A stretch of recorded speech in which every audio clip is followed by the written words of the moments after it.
You pay the salary of judges, and they put the average person in jail. If big business doesn't pay taxes, they're not paying the salary of the judges. You're paying it, and you're being put in jail. They own the broadcasting companies, the newspapers, and all the newspapers do is uphold the institutions that support them. People pay for ads in the newspaper. They pay for time on television. And the television newscast sings the song of the establishment, not the song of the majority of people. It appears that the majority of people are very disappointed in the government, sort of a do-nothing government. But they've been hoodwinked by that government, and they think that the government's working for them. They are not. The government's working for the establishment, meaning the wealthy and the powerful. They control everything. Getting back to the Venus Project, a lot of people don't know yet how decisions are arrived at. They say, well, who makes a decision on the Venus Project? Is it Fresco? No, it's not. The survey committee does a survey first of a given area. How much arable land, how much water they have on that particular area or state. And that determines the size of the city. If you just build an enormous city in a state that has very little water, they can't water their plants, they can't grow food. So you have to do a survey first, find out what you have in terms of technical personnel, water, and arable land. And also, if you don't allow for people living there, you can't put as many people as you like in any state. It has to coincide with the resources of that state. The same thing about the continental United States, and all over the world they have the same problem. The first thing you have to do is a survey to see what you have, how much arable land, how much water you have. That determines how large a city can be, not Fresco. Fresco doesn't decide anything. It's decided by the survey committee. So if you keep bringing lots of people over the United States who work for less money than the American people, you're spreading the purchasing power out, and they earn less and they can buy less.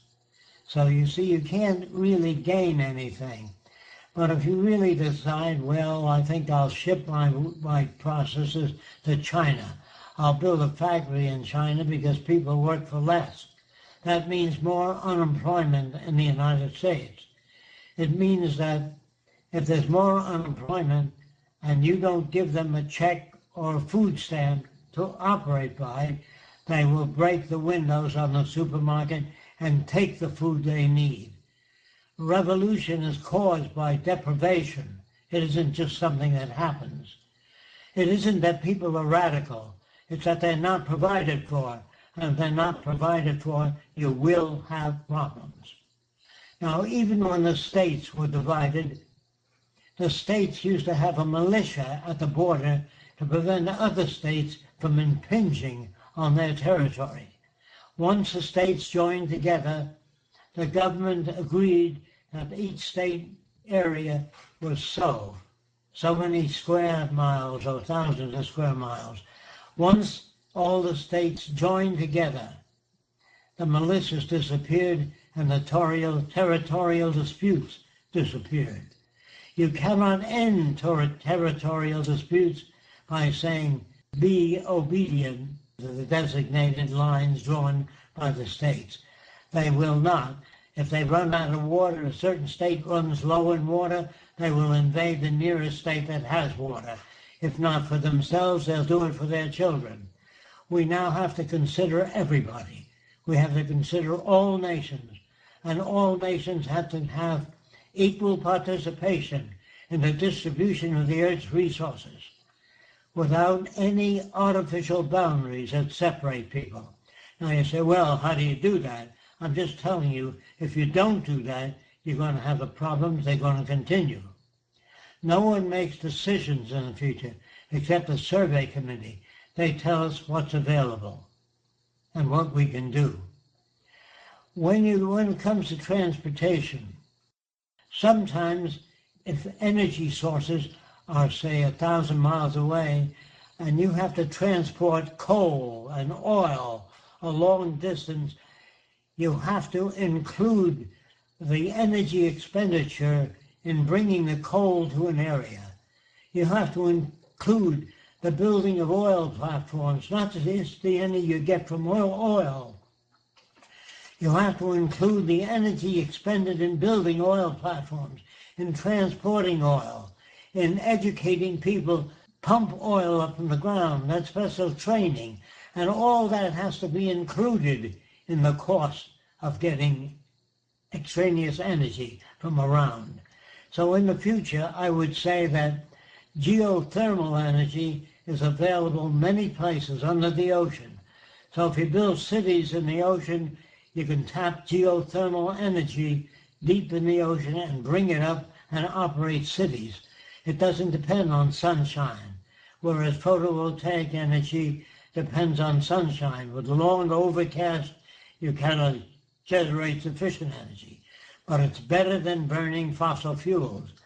If you include in the burning of fossil fuels the oil spills, the money it costs to clean it up, you have to put that in the cost. So you don't just get energy from oil. There's lots of damage the oil does, and that has to be included in the cost. If you fail to take that into account, you're not doing the correct accounting. So we're saying this: geothermal energy is available. There are other sources of possible energy other than solar. There are wave power, wind power. There's also underwater currents. There are streams deep in the ocean that move north and south. We can tap that. There's all kinds of nutrients in the ocean we can tap. There's all kinds of fertilizers available we can manufacture from upwelling in the oceans.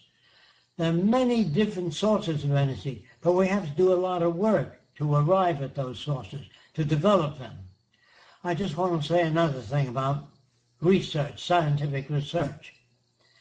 When you think about it again, when you try to dig up nickels and dimes for research on cancer or heart disease, that's not the best you can do. The best you can do is establish a resource-based economy and give every lab whatever the hell it needs. In microscopes, physical equipment, no more digging up nickels and dimes for research in heart disease, cystic fibrosis, cancer, or anything else that troubles society. All the world has common problems. We must engage in serving all the world's people. Now, if you don't do that, you're going to have war, territorial disputes, loss of life, bombing of cities. You have to include all that in the cost of the war. Try to do that in World War II. During World War II, we bombed Germany flat. We bombed England. England was bombed. America wasn't touched, really. Japan was flattened out. When you know, not only include the cost of 400 ships on the bottom of the sea, but what did those ships contain before they were sunk? They contained iron ore, structural materials, jeeps, automobiles, weapons of war. And so when you sink a ship, you have to order more weapons. When you include the cost of the war, you must also factor in the veterans that come home that have to be treated for the rest of their lives medically. You must include that cost also. So the cost of war is really abominable, shameful. So if you consider the cost of war, if the nations were to spend that money, all the nations fighting each other, on helping one another, imagine how far ahead the world would be. There'd be no destruction, no sinking of ships, no loss of lives, no medical care for veterans.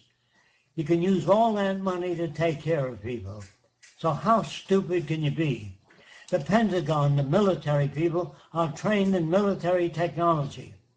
If we had anything to do with the Venus Project, we would teach people how to become problem solvers instead of killing machines. Soldiers are trained to be killing machines. They don't solve problems. They build a cumulative hatred over the period of time for killing so many people. When you kill Arabs or bomb their cities, they may not be able to fight back now, but at a later date they will. So you're only manufacturing hatred. War is a supreme failure of nations' ability to solve the difference between opposing nations. The difference is always access to resources. All people need access to clean air, clean water, arable land, and a relevant education. They all need the same thing. Imagine what would happen if we trained police officers and soldiers to become problem solvers rather than arresting people. In the Venus Project, there are no prisons, no police, no armies, no navies. We have problem solvers. We don't have a Pentagon in Washington. We have a building that looks like a Pentagon, comprised of sociologists, social psychologists, and they try to bridge the difference between nations rather than kill. This is essentially what the Venus Project is about, finding solutions to problems, not military solutions, not boycott of nations, not depriving people of food, clothing, shelter, housing. When you have a recession, you got to think of all the people that lose their houses, lose their jobs, and sleeping in empty lots, which is a burden to society. Not only that, the crime rate moves up too when people are unemployed. So you have to ask yourself, what kind of world do you want and what do you have to do to get it? Politicians cannot solve problems. I don't want you to take my word for it. I want you to confront politicians that you respect and ask them, how can you grow more food to feed the world? They don't know. How can you prevent automobile accidents? They have no solutions. How can you prevent war? They don't even know that. They think there'll always be war and rumors of war, and you will always have to prepare for war. Yes, you do. If few nations control most of the Earth's resources, you have to prepare for war. But if you share your resources and knowledge, you don't. The Venus Project is trying to point a way out of our dilemma. You cannot stop crime by saying, say no to drugs. As long as people make minimum wage and struggle and have hypertension, and you have that amongst most of the poor, they're under tension. They're under tremendous pressure. And putting them under tremendous pressure produces more physical ailments and disorders. When people have access to healthy food, not contaminated with artificial coloring, artificial flavoring, genetic engineering, without testing the food over a long period of time, you're going to have more problems in the future. As you probably know, cancer is growing, hypertension is growing, heart disease is on the increase. So you're not getting anywhere with this system. Even the wealthiest people will be better off in a resource-based economy. This is the best I can say for it. So all of your artificial laws made by man do not work. Religion has not worked. Religion did not make people decent and honest. I'm going to try to prove that to you. If you're truly religious and you have a better way of producing vacuum cleaners or radios, if you share that with another company, you lose your competitive edge. So you can't even practice religion in a monetary society because the bottom line is profit. And as long as the bottom line is profit, not people, you cannot truly be religious. So I would suggest that you get the book and read it. There's all kinds of questions and answers in that book. And that book will tell you how the transition will work. Cybernation means to automate all boring and monotonous jobs, like a girl standing behind a counter in a department store. The best years of her life selling cosmetics or clothing. That isn't using her head. We can automate all boring, monotonous jobs and free people from that activity. If you type for a corporation for 20 years, all you got in your head is corporate letters. That doesn't help human beings. We want to give human beings the ability to invent, solve problems, make recommendations, to make the city more efficient. You know, today, that if you go to a shopping mall, you see mostly high school kids and college kids because they have no place to go. They need art centers, music centers that are free. They need universities that will train them in engineering, science, agriculture, not business administration.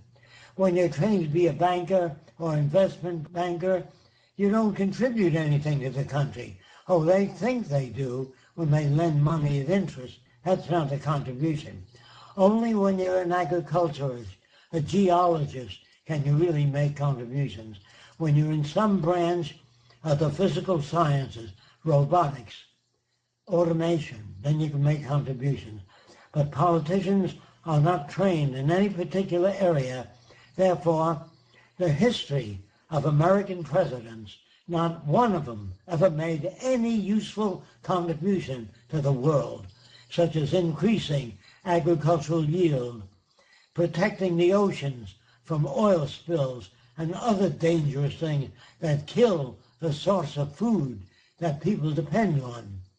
No politician ever worked out a system for transmitting electricity over great distances without power losses. This is what's needed, solutions to problems, not politics. Although politics was good 100 years ago, today it can accomplish nothing except waste money. They have no knowledge about anything specific to make the world a better place. I hope you think about these things instead of asking me, will I be able to play the banjo in the future? You'll be able to do whatever you want in the future except hurt other people. An elderly Jewish man once asked me whether we would permit tradition in the future. I asked him whether he would permit tradition. He said, of course. I said to him, the Ku Klux Klan meets once a month for at least 60 years. Is that okay with you? He said, no. Then how do you decide which tradition will be installed? Everybody wants their own tradition. Everybody wants other people to change. They don't want to do the changing. Let's change other people to fit our value system. And that will never work.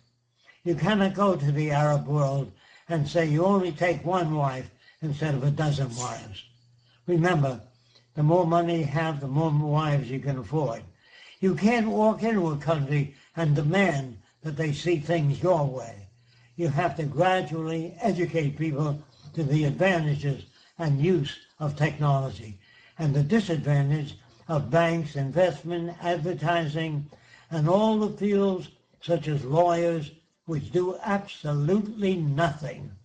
Lawyers can take language and twist it around, do whatever they want, get a conviction. If you can't afford a capable lawyer, a very skillful lawyer, you might lose. So the more money you have, the more protection you can secure. If you don't understand this, when you put up $500,000 to get somebody elected to political office, you owe them or they owe you a favor. So you don't have a neutral political body. That's main concern is the people of America. Their main concern is the bottom line, and that's profit. If you still don't understand this, if you design a tire that'll last 50 years, Goodrich or some other tire company may buy that patent from you, but they won't turn out the tire because it'll put them out of business. Did you know that engineers today are actually paid to design things to last just a little longer than the warranty? They design things to wear out and break down. It's called planned obsolescence. Now, this is good for business, but it's not good for inventors. In other words, we paid inventors not to invent. We paid farmers not to grow food. We pay the Department of Agriculture to find how to increase the agricultural yield, but then we pay farmers not to grow things, to keep them scarce. If you keep them scarce, they plow on the food, they maintain scarcity. If you maintain scarcity, you can get a higher price. The system does not work for the benefit of people. Another thing, Smedley Butler, a top military man, wrote a book called War is a Racket. Don't you understand that when they conscript the lives of young men, that they put up their lives for this country, they should conscript all the war industries so no one makes a profit out of war. As long as there's profit in war, you're going to have big business swelling their guts with what they make on war. They get billions of dollars for aircraft carriers, submarines, freighters, weapons of war, anti-aircraft guns, aircraft, bombs. All that is a money-making schedule system. In order to avoid war, you have to take the profit out of war. And remember that soldiers do not make a profit in war. They get the minimum income and food. But if you conscript men, you must conscript all the war industries. As they say, if you buy war bonds, that'll bring Johnny home faster. Then you have to conscript all the money to bring Johnny home fast. If Johnny puts his life up for the country, you owe Johnny your survival. Think about that. All the soldiers make it possible for American industry to survive, but they don't want to give them pensions. They don't want to give them food stamps. They want to cut that out. All these soldiers put up their lives so you can exist. You owe them survival. You owe them medical care. And all the people that work for years, some doctors say, well, I had to go to college to become a doctor. I deserve more money. Well, what about the men that work in a coal mine? If they don't work in a coal mine, if they don't produce coal, you can't keep your house warm. Everybody's important. In a resource-based economy, we have enough resources so everyone can live very well. A lot of people don't seem to understand that. When you waste money on maintaining aircraft, military system, aircraft carriers, all that costs money. It's cheaper to give people and make the necessities of life available to everybody. And if you do that, you don't have crime. If people have access to the necessities of life, they do not steal. They only steal when they're deprived. Only if you do away with money, in which you can't pay off congressmen, you can't buy judges, you can't pay off gangsters. Only if you do away with money can you have a society that's more nearly the democratic society that you're told that you live in.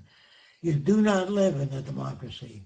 You're as democratic as your purchasing power. You don't live in the house you want to live in. You live in what you can afford. You don't drive the car you want. You drive what you can afford.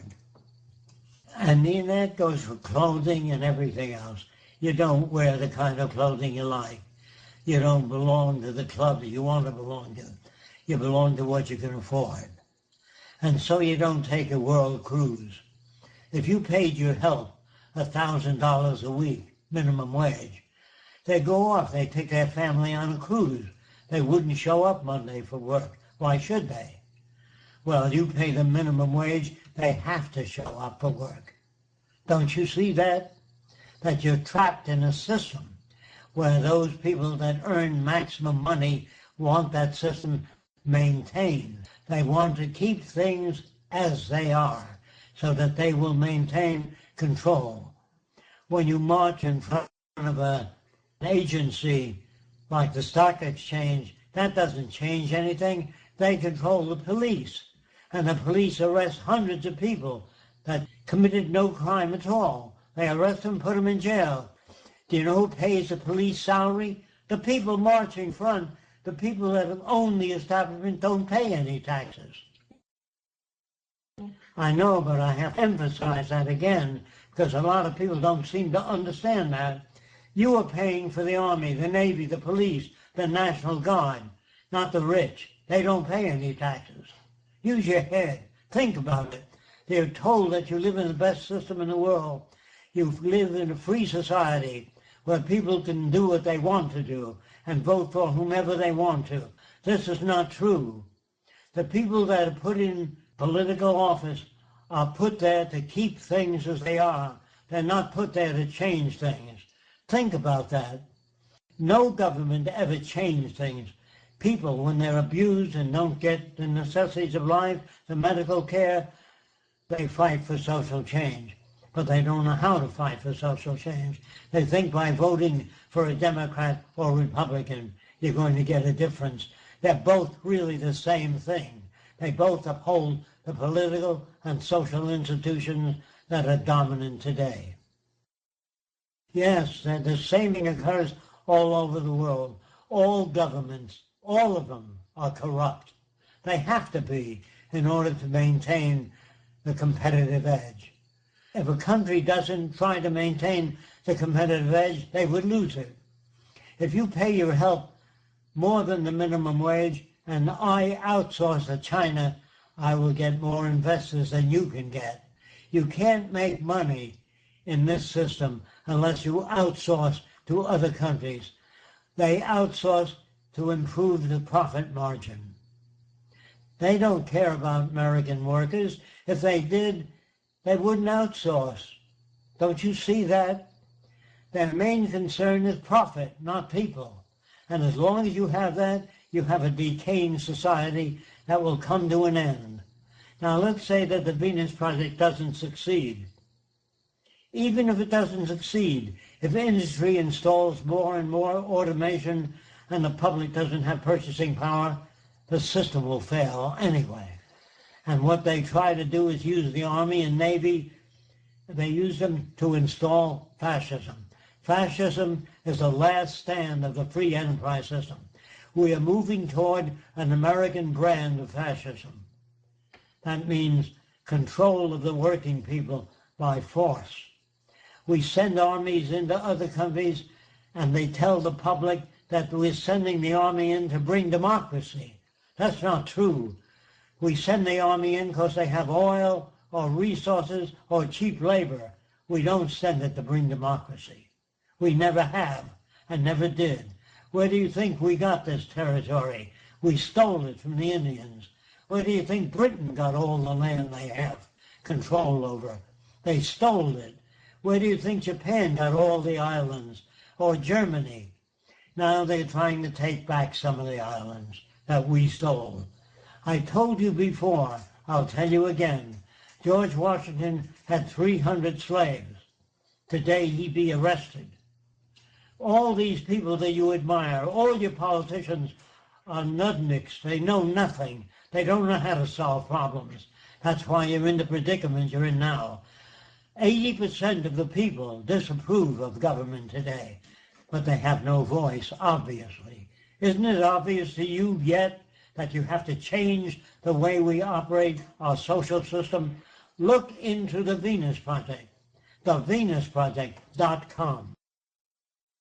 Go ahead. Those of you that don't know enough about it, if you really want further information, look us up on the website and read our books, look at our tapes, so that you have information, so you can impart that information to people that know nothing about it. Whenever they say, is the Venus Project a participatory democracy? Did you vote for the Vietnam War? Of course not. Did you vote for the design of the Capitol building? Of course. People who are afraid of technology because it might displace them at work. Technology is coming whether you like it or not. In other words, it isn't technology that you should be wary of. It's the misuse and abuse of technology. When we use it to make atom bombs, what can you solve with atom bombs? We have enough atom bombs in America to flatten the earth out many times over again. What can you accomplish with that? Make the earth radioactive? They built a place for the senators where they can go for 6 months. and there's enough food to feed them for 6 months, what do you come out to? A radioactive environment? How stupid can you be? The Pentagon is not a problem-solving organization. It's a militaristic approach to problems, and that never did work. We've had wars ever since man has been on Earth. We've had wars continuously, and deprivation and destruction. War is not the answer. The Venus Project offers a possible solution. If you cannot understand it, write in your questions and ask questions that you feel I have not answered. I do not always find that in the questions people ask. A lot of people don't even know what the question is. The question is, who makes the decisions? The answer, no one. We arrive at them by testing systems. We build an experimental city to test the validity of a Venus Project's claims. We build ships that do not sink or spill oil. We test them first with the same thing we do with airplanes and everything else. But the aircraft industry gives contracts to the lowest bidder, and the lowest bidder uses the cheapest material they can get away with. We use the best material. We design things not to wear out and break down. It's called planned obsolescence. When you do that, you hurt the American people. So what we have to do is design a new culture, not try to patch up this one. Patching up this culture does nothing except it prolongs the date of collapse. So I'm saying to you, if you don't educate people in the methods of science, not scientists, because they too work for the establishment. They get paid when they're chemists if they work for the drug companies. So we had the Pure Food and Drug Administration in the past monitor the claims of other corporations. Today, most of the people that work at the drug companies now work for the Pure Food and Drug Administration. They've invaded all the areas that used to protect people. Don't you see that the monetary system, by its very nature, tends to do that? They tend to grab all they can grab by paying the least amount of money in taxes or social betterment. Don't you understand that? And if you do understand that, you must educate people with the knowledge you have about this system and how vicious it is, not just in America, all over the world. America is one of the most corrupt nations in the world. I was born here. I love this country. That's why I speak this way. If anyone has any questions, you can ask them now. So I would have a question that is not on the topic for today, but a guy from a Russian group asks, he thinks he has an idea for building houses with ferromagnetic fluids, and he says you can transport this fluid over the pipes, and he asks what Jacques thinks about it. You'll have to explain the system he has a little bit more.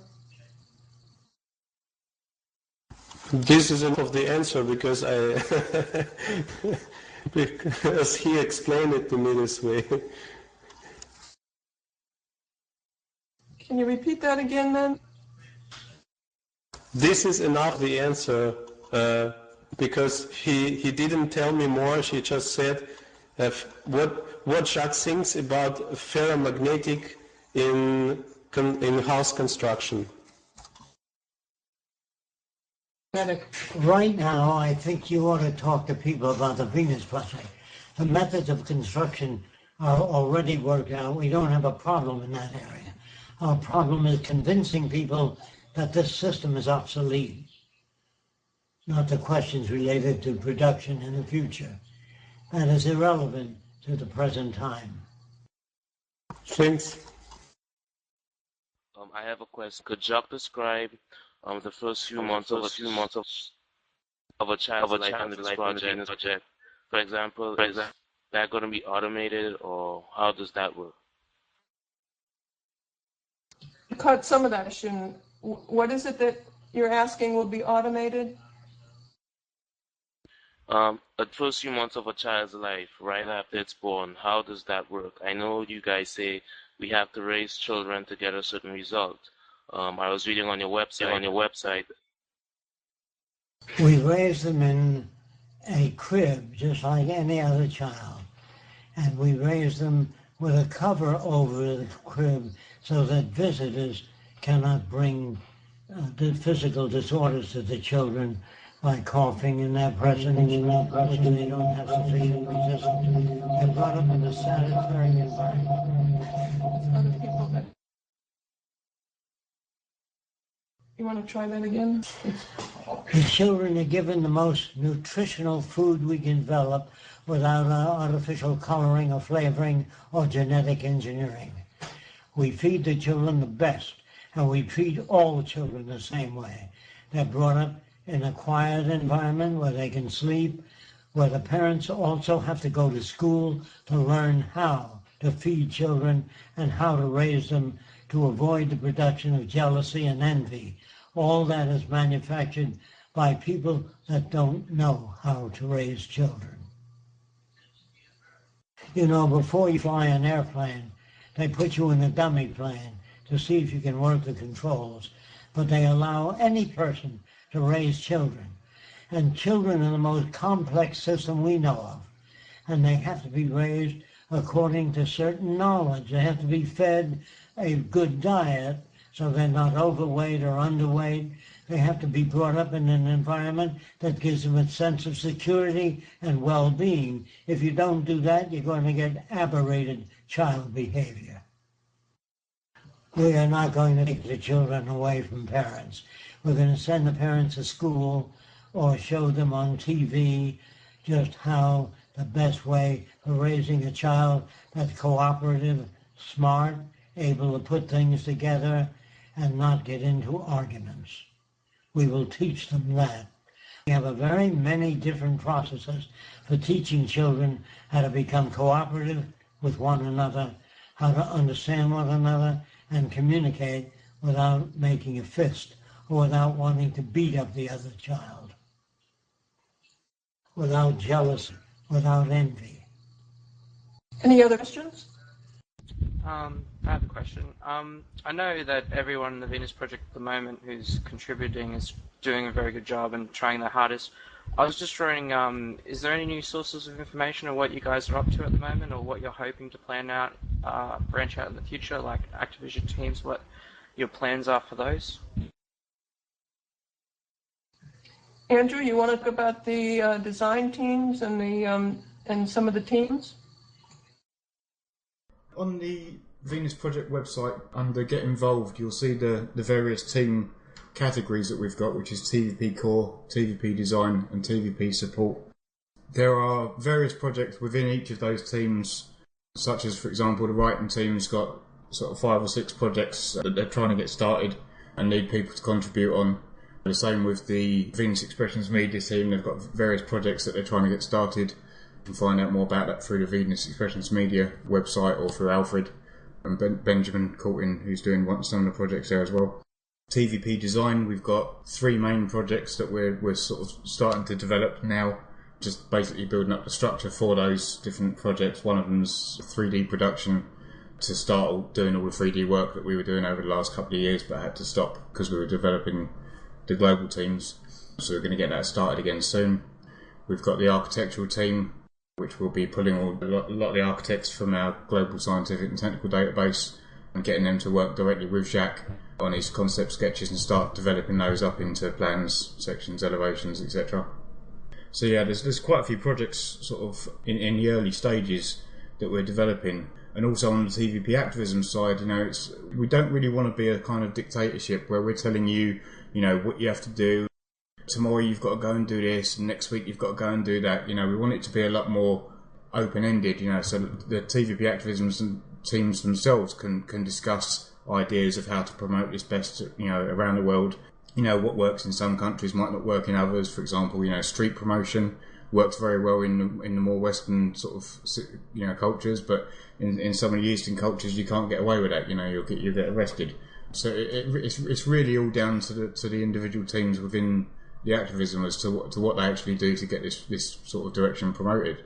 We've got lots of downloads on the website where you can download things like flyers, brochures, posters that we used at Z-Day last year.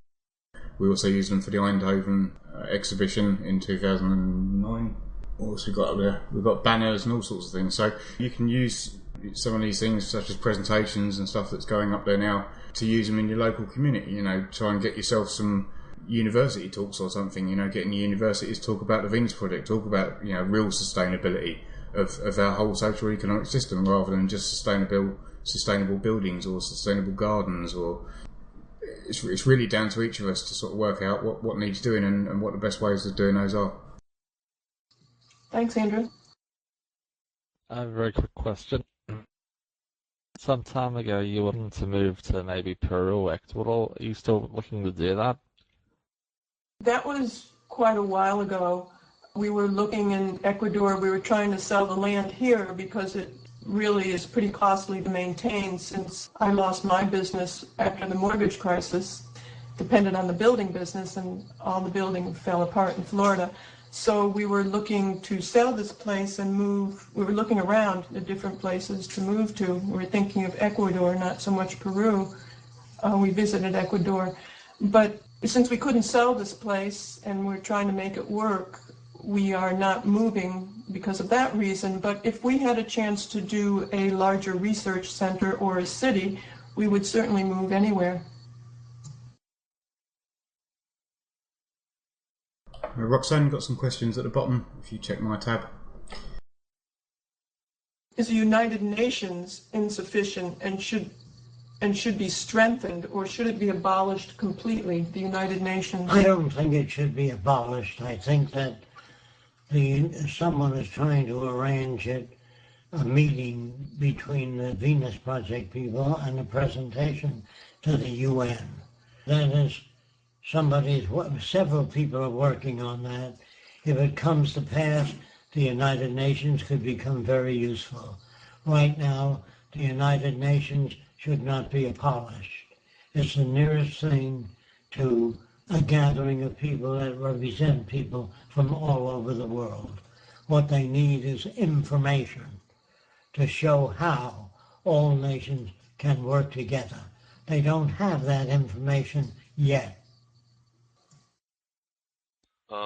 With respect to current world affairs, what does Jock think about the state of the collapse? Does he think we're any closer to the system reaching a point where people say it's time for something really different, or have we just begun? Do we have a very long way to go still? I'm sorry you have waited a little longer till the majority of people lose confidence in the people they elected. When they lose confidence and they rebel, the great majority of people take over, because the country is operated by a minority of wealthy people. It's not operated by the majority of Americans, although a lot of them have been brainwashed to think that the people in charge are working in their behalf. They are not. The rest of the world has the same problem. Things have to get so bad that people want change. Until that day, you can't do anything. When most people support the Venus Project and recommend that it be installed, it'll be installed. If you don't talk to other people about it and try to increase the membership in the Venus Project's proposal, then you'll see nothing. You have to work at it. The harder you work at it, the smoother the transition. If you do nothing, nothing will occur. In regard to decision making, you earlier used the term a survey committee. The question that I would expect following use of that term would be who sits on the survey committee. Increasingly, I myself and others in advocacy of the Venus Project are using the term infometrics-based decisions, which would be decisions based on information and data analysis. My question is, does Jock have any criticism or any objection to use of the term infometrics-based decisions? I have no objection to that term. I'm just saying if the public says all roofs ought to be made of stainless steel, we don't have enough stainless steel to make all roofs of it. The survey committee will tell us what we have. And so that'll determine whether most buildings are made of composites, concrete, or whatever is available in a given area. It isn't Fresco that makes any decision. The survey committee, all they do is tell us what's available and what is not available, what has to be made, what doesn't have to be made. How many hospitals do you build? That depends on what percentage of the population needs hospitalization, not some opinion of some doctor. The survey committee tells us how many people need dental care, medical care, and that determines how many buildings, how many hospitals we make. What about a new global language that is free of interpretation? What's the language to speak and write in the resource-based economy? And that comes after the change. You can't introduce a new language now, don't worry about it. But the idea is to get people over toward the Venus Project. And if they advocate the direction of the Venus Project, and majority of people start building the first city, we will build it anywhere that any country wants it built. If it's, say, some country decides on it, we will recommend that they support the Venus Project, not some interpretation of it. Venus Project includes all countries, all nations. I'd just like to ask, have you guys made any progress in contacting people with respect to the film? We are certainly working on that. In regards to the film, we have had meetings. We have meetings coming up. We have a film producer in Florida that we just made contact with. We have several people that we're talking to about the script, but we've already had a lot of people approach us in regards to the script, but nobody's really... Stick around. But nobody's really clean enough or had enough knowledge about this so far. We wrote with it didn't come up to par with what we were looking for. So we are working on all that constantly. So far, there's nothing specific to announce in regard to it. Okay, I'd just like to know, is there anything we as members of the Venus Project activism that we can do to help promote or try to get someone to help you make this film? There are a lot of ideas that people have been speaking of. I don't know if they were ever presented to you. What do you think about organizing a video shout out from the people of the world to ask, to say that we need someone to make this film, stuff like that? What do you think about things like that? Well, if you can join our media group, and we are making lists of different people that we think might identify with this direction in terms of producers and scriptwriters, and we are getting in touch with them. We would welcome anybody who's trying to put feelers out for those who think they can contact, who might identify with this direction and want to work with us in that regard. So that would be great. We're also looking for stock footage, preferably HD, because we're working on an introductory film to the Venus Project. We are looking for stock footage in HD of war, poverty, hunger, crime, deprivation, that type of thing, environmental degradation, for a video that we want to put up for free and have people pass out for free in terms of what is the Venus Project, so people can help in that regards as well. You guys have an ETA on that? An estimated time on that? Well, it's hard to tell. We just finished the narration, finished the script, and we're starting to lay out footage. We're looking for stock footage on the areas that we mentioned. Hard to tell. There's so many interruptions and meetings and things that go on here, but we're working at it. Several people are working at it here. There's one question here. Can Jacques talk a bit about respect? Did you want to answer that? No, there's nothing I can say. It's just a word. By respect, you don't need to be respected. If you're an architect, an engineer, and you build bridges, all people will be of service in the future. There'll be no parasitic professions. So you'll be happy to meet anyone because they all work to try to make the world a better place. Yeah, well, we have a plan already worked out, and that's the building the first city. If they can't support the financial requirements of that during the transition, we have nothing to say. Only if they have land and they wish to donate it, or they wish to donate equipment to put up the first city, yes. Other than that, it's just a verbal hobby. That was in regards to please describe steps that society can take after enough people get educated about the Venus Project. You don't have to worry about that. It's no problem. What does Jacques have to say on the issue of patents? There are no patents. All ideas belong to all the world's people after the establishment of the Venus Project's proposal. I'll say this person wants you to talk about your inventions and contributions in the aircraft industry or the medical instruments or the like. And that is not a question related to the Venus Project. He's saying, I tend to introduce Jacques to people as most likely to have used at least one of Jacques' inventions in their life. It's kind of amazing to see the broad range of expertise he has. Yes, Jacques' a multidisciplinarian. He worked in many different fields. When you work for a company, they own everything you think of. Did you know that? If you work for General Electric, it says, and now General Electric brings you. If I work for doctors and they take out the patents, they claim to be the inventors. I've invented many medical devices, but patented by private doctors. Person is saying that today, and he thinks this might be irrelevant to a resource-based economy, but today it's relevant because people still cling to their reputations and the public image. If you wanted to say anything about your background.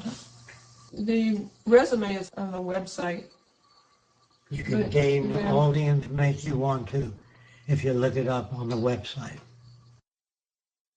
Sorry, I just wanted to say a quick one on that actually while you mentioned that, Jack. There is absolutely tons and tons and tons of information on the websites. There is numerous hours of Q&As, previous Q&As, where nearly every single question that's been asked has been answered. It would take you 45 minutes to an hour to go through one of those Q&As and get all the answers to many of the questions that you ask on a weekly basis. And if you'd done that once every couple of days and just went through all of the Q&As, you shouldn't have any questions left after that, you know. Pretty much everything's been covered, you know. When you go through the frequently asked questions on the website, when you go through all of the texts, that, you know, Jacques and Roxanne have spent hundreds and hundreds of hours writing out these texts, doing all these videos, doing all these audios, doing all these Q&As. How much do you want them to put into this without putting in your piece as well? The information's there, please use it, please go through the website, please try and think about we can't come here every week and ask questions that are the same questions over and over and over every single week because we haven't bothered to go through the Q&As and stuff and look for it ourselves. You need to, we all need to be a bit more proactive in searching out this information. It's not like it's hidden all over the internet and we can't find it, it's on one website. Someone came to me the other day and said they can't find where the downloads are on the website, and it's in the top menu, and right in front of your face when you go to the website. Please just be a bit more proactive and try and actually search out this information. It's all there for you. There was one question here, thanks Andrew, but there was one question here that I overlooked. How do you eliminate fear and make people more confident so that one does not have stage fright? Is that environmental or condition? I can tell you how to eliminate fear in presenting ideas and not have stage fright. You have stage fright because you're afraid of the audience. You're trying to appeal to them. You're trying to get them to like you. Don't worry about the audience. Deliver the information. They don't know a lot of things. You have to inform the public as to what the Venus Project is.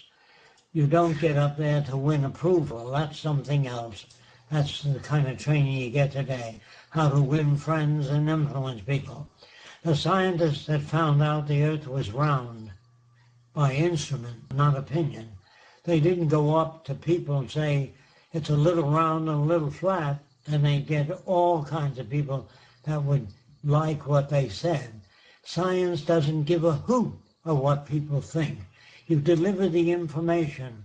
If you find out that certain parasites cause disease, you have no stage fright because you're giving them information they need. It's when you think of yourself, how will they react to what I say? I'm afraid that they may reject me. If they reject you, your presentation was not good enough. So your presentation is more important. You have to present people, look, if you're on a stage and the building catches fire, and you say to all the people, you better exit as quickly as you can because there's a fire in this portion of the building. You don't have stage fright because you're giving them information. But when you speak to people to win approval, you have stage fright. Not when you deliver information. You don't have stage fright. Okay, another question here. Is a resource-based economy going to have hierarchical power structures, or is it promoting a flat organizational model? How do you deal with people's egotism and love of power? It's all the same question. And it's always the same question. No, I just mean that's just... First of all, in the schools and the training that we give to architects, engineers, there's usually a director of the project. The director of the project carries out the blueprint. In other words, when you give an architect a blueprint or a contractor a blueprint, he carries out that project. When you give a chemist an assignment, he carries out the project. He doesn't dictate to the public what his views are on chemistry or anything else. When you have a bridge built, the engineers that build the bridge will ask questions. How much traffic goes over the bridge? How much traffic daily will go over the bridge? What kind of weight is involved?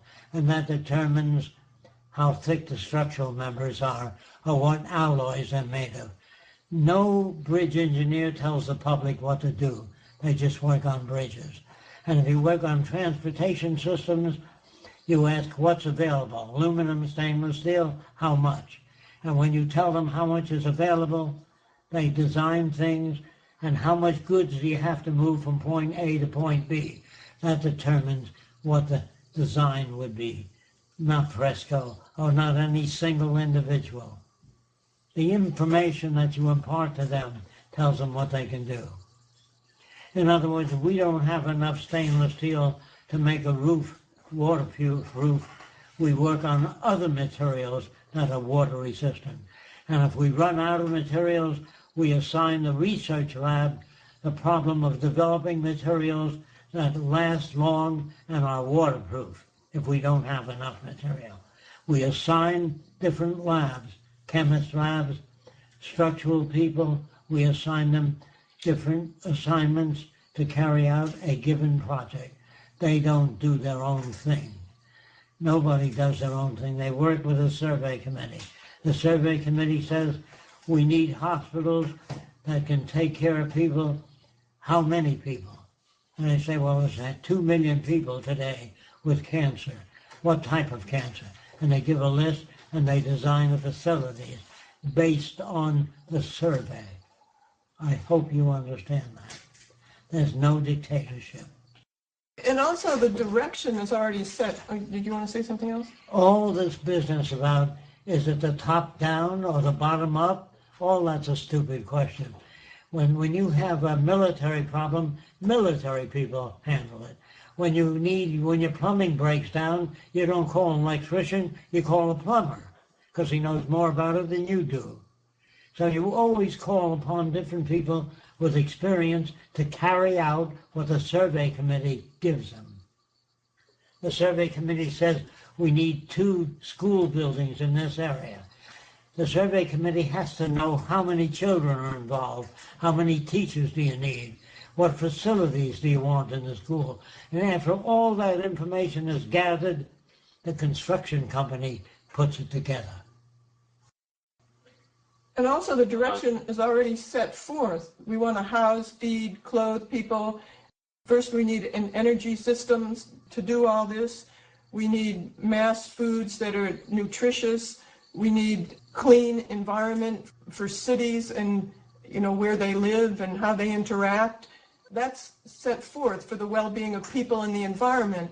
That's totally different aims in this society. So that dictates what we're going to do.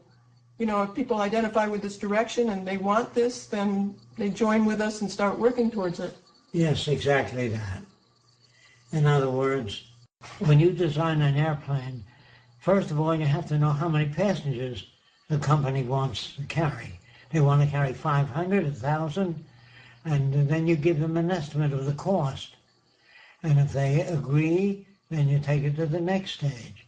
But we think in terms of a group of people advising us as to what's available, and we design things in accordance with what's available. I have a question. Do you guys, Jock, is there anything about your city designs or your city proposal or social structure that you have a problem with, or is there anything you haven't figured out yet? Because it's very difficult for me to find such things, and I don't want to be speaking to someone, an expert in a certain field, and just get a question out of left field, and I can't handle it. So, is there anything that you haven't worked out yet? Well, what I'd like to work on, what you can work on, and that's preparing people to deliver information or lectures or presentations, and practice at your club meetings when you get together, have some person give a presentation of the Venus Project subject to criticism of the people listening to them. And when you feel they're polished enough and can answer any question, turn them loose and let them go and address different groups.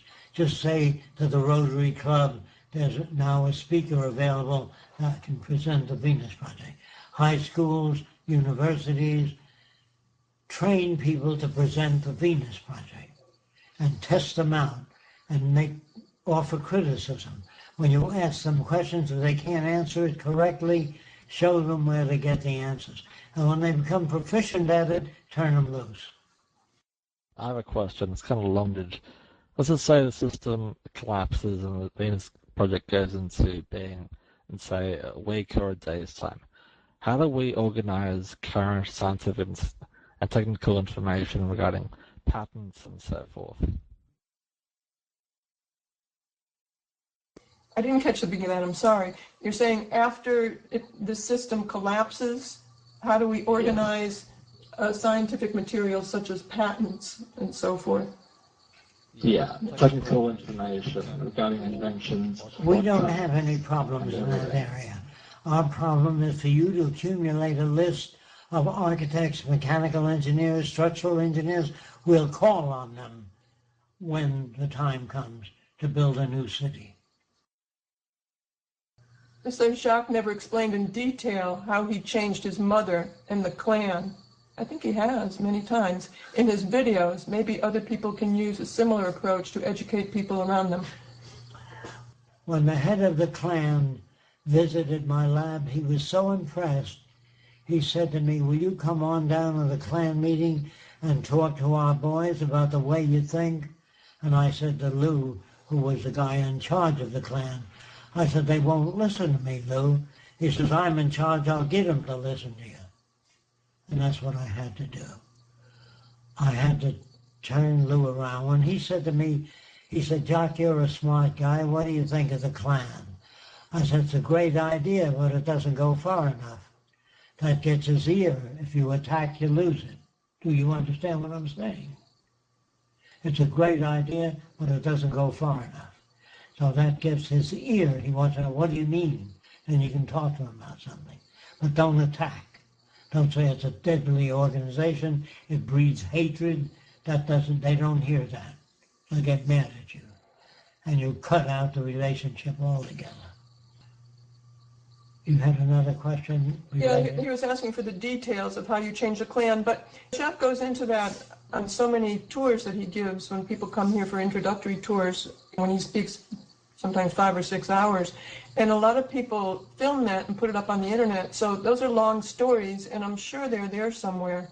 If not, if you don't find them, I guess we'll have to try and look for them. But if you don't find them, let me know, and we'll see if we can. First thing you do is you identify with them. So they look at you as not their enemy. After you identify with them, you then present other information that you feel is needed, but you better package it in such a way that they can understand what you're talking about. You have to explain the methods of science and what it means. All that scientists do is they take material and they test it. You know, I'm sure you've seen this on television. The automobile companies build an automobile, then they run it into a brick wall to see how it holds up. If it doesn't hold up too well, they change the structure. That's all we do in the Venus Project. We put everything to test as best we can and come up with answers that survive the test. So Jacques says that people have to lose faith in the system, but what about the third world countries in which the things are already too bad and nobody seems to be protesting the system or the politicians in the third world? They have to be informed and read Confessions of an Economic Hitman. He kills or orders the jackals in to kill anybody that might try to establish a system that's different than the one in the dominant countries. The dominant countries tend to kill or offset any type of solutions that threaten their existence. Remember that. Any country that has an established system that works for them will try to keep that going and block any other system that you will be faced with continuously. I might be shot at one of my lectures. I don't know. You know, it depends on the way people are brought up, what they hear of what I say or how they interpret what I say. There's not a single philosophy or religion that you can uphold that someone won't hate you for it. Think about that. There's not a single viewpoint that be supported by everybody. There's always people that disagree. Jacques, I'm assuming you're an atheist. Do you have any criticism of the atheist movement? I would like to hear it. The only criticism, and they have to inform people on the facts that led them to atheism. And if the people don't want to know about it, you can't reach them. He said he is assuming that you're not an atheist. Do you have any criticism on the atheist point of view? The atheist point of view without changing society will not work. What you have to do is inform people, give them the information so that they can weigh values. It's something we just do it automatically because we're conditioned to do it. But I don't want people to follow me. I want them to listen to what I say. If it makes sense, do it. But I don't want to build a following. The job of people is to convince other people through logic, reason, as to why we select a particular point of view. You know, a scientist doesn't just select it because his cousin said so. He selects a point of view because it works. And you have to show people how to test different things to make sure they work before you install it. And if you're not sure it'll work, you have to do more research until you get a workable system. Like we have 5 or 6 boys and girls that take other kids on a tour through the local forest. And one kid is a leader. He leads the kids through the forest. He tells them about different trees and poisonous plants because he knows more about it than the other kids. Then when you come to a stream, another kid takes over. He knows more about fish and life in the stream. And when you come to rock formation, another kid takes over because he knows more about geology. No one is a permanent leader. It's rotational. In that way, every kid takes part. How about possible political and military retaliation against the Venus Project? Well, if they have big enough armies, they can smash the Venus Project. It depends on how well you are able to reach the military. Right now, we're affecting a lot of military people throughout the world. They're beginning to understand the Venus Project. They're inquiring and asking more information. We're not ready to move unless the public's ready to move. You understand? We don't dictate policy. We don't torture people. We don't twist their arm into joining with us. We try to convince them. And if we fail to do that, we won't achieve it. I'm sorry about what I'm saying. I wish people were rational and you can convince them through rational laws and logic, but people are not logical. They're obedient to the system.